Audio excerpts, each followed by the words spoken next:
Donald Trump posted on Truth Social that he's destroyed 100% of Iran's military capability, then admitted in the same breath it's easy for them to send a drone or two, drop a mine, or deliver a close-range missile through the Strait of Hormuz. Those were quotes. After claiming total victory, Trump named China, France, Japan, South Korea, and the UK as countries he hoped would send warships to help reopen the strait. Iran's IRGC Navy chief responded with surgical precision. He said Americans falsely claimed the destruction of Iran's navy, then they falsely claimed the escorting of oil tankers, now they're even asking others for backup forces.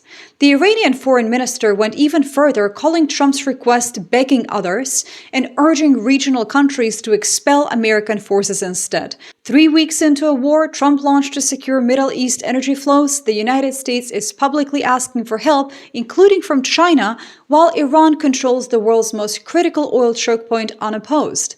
I'm Elif Housevel on YouTube. I have a PhD in computer science, and I use data analysis to spot patterns in geopolitics and economics. When we dig into who actually responded, the silence is deafening here. None of the countries Trump named gave any immediate indication they would actually send warships. The UK's Ministry of Defense offered a non-answer. They said, as we've said previously, we are currently discussing with our allies and partners a range of options to ensure the security of shipping in the region. That's essentially diplomatic language for no.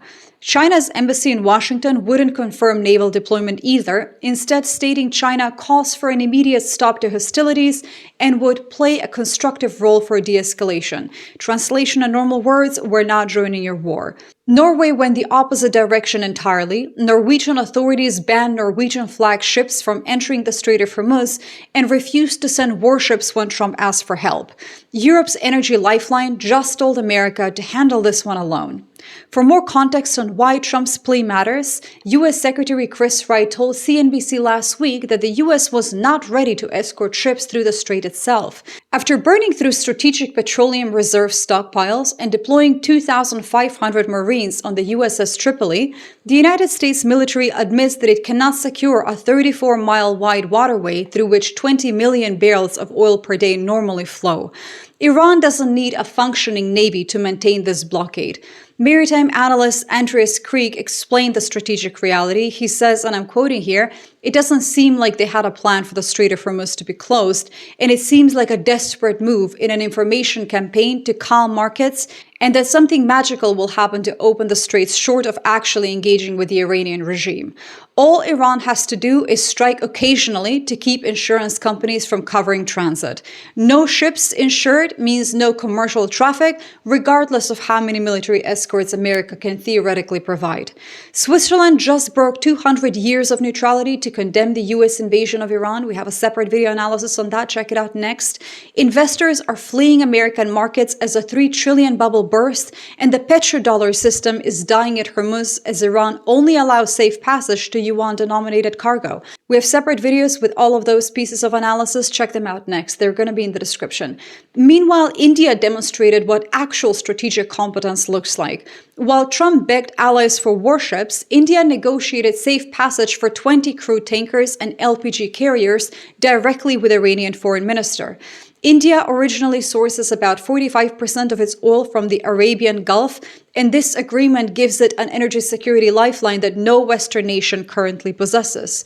2 Indian-flagged gas carriers and a Saudi oil tanker carrying 1 million barrels for India were allowed to pass through the strait under Iranian approval. Turkey secured passage for its ships the same way. These countries recognize a new reality. Iran decides who transits Hormuz, not the United States. Diplomacy with Tehran works. Military threats from Washington don't. If you want frameworks for connecting geopolitical shifts like this before they become mainstream narratives, my book Awake, the Practice of Critical Thinking in an Age of Self-Lies walks through the analytical tools for early pattern recognition. It's available in ebook and audiobook. Subscribers get 10% off, and you can get the first chapter for free in the description. Trump's contradiction exposes the fundamental problem with American strategy. He claimed the US has beaten and completely decimated Iran, both militarily, economically, and in every other way, that was a quote, while simultaneously simultaneously admitting Iran can still deploy drones, mines, and missiles effectively enough to keep the strait closed. This is not a communication failure, it is more strategic incoherence. After years in finance analyzing risk assessment, I can tell you this pattern is unmistakable. When somebody claims total victory while asking for emergency backup, they've lost control of the situation and are desperately trying to manage perceptions instead of outcomes.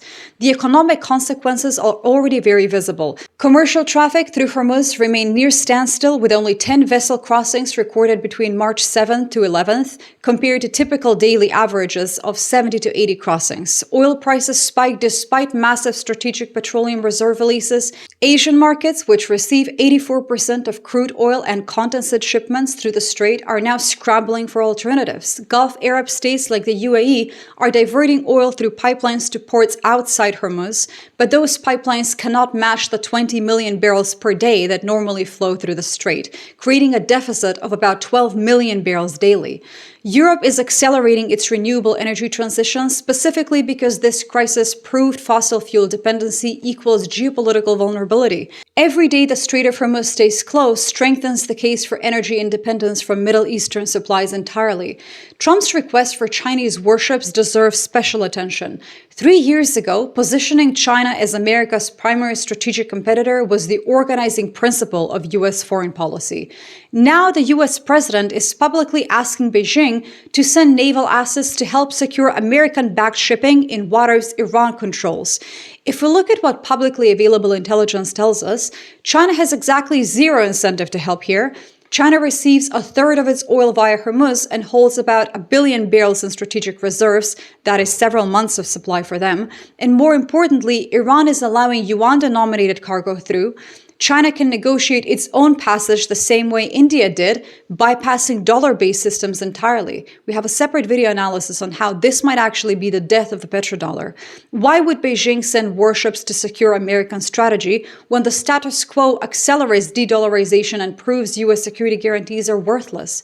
After analyzing economic systems for a long time, I can recognize when a position becomes untenable like this. The United States launched this war claiming it would secure energy flows and demonstrate military dominance, but instead Iran closed the world's most important oil choke point, forced insurance companies to refuse coverage for Gulf shipping, and maintained control with drones and mines, weapons that cost orders of magnitude less than the carrier strike groups America deployed in response. Norway banned its own ships from even attempting transit. India cut a deal with Tehran directly. Europe is using the crisis to justify breaking from fossil imports permanently. And Trump is begging the same countries he spent years antagonizing, including China, to send warships because the U.S. Navy can't reopen a 34-mile strait alone. Iran's foreign minister summarized the situation perfectly when he pointed out that Trump was begging others for help. This is what strategic failure looks like in real time. You claim total victory, you admit the enemy can still act freely, you ask rivals to bail you out, and your allies either refuse outright or give non-committal diplomatic responses that mean no without saying it directly. Iran doesn't need a functioning military to win this confrontation. It just needs to occasionally demonstrate that it can still strike, which keeps commercial shipping paralyzed regardless of how many targets America destroys. What comes next is predictable in my opinion. Oil prices will probably stay elevated. Asian importers will negotiate directly with Iran. Europe will accelerate renewable investments, and the United States will discover that military superiority doesn't translate to control when the adversary's strategic objective is denial rather than victory. Iran doesn't need to defeat the U.S. Navy.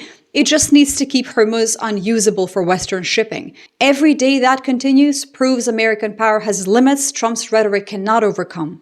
For more on how Iran weaponized the yuan to collapse the petrodollar system at this exact choke point, check out the video on your screen right now. It is super interesting, very deep dive analysis. Thank you all so much for watching, subscribe, and I'll see you in the next one.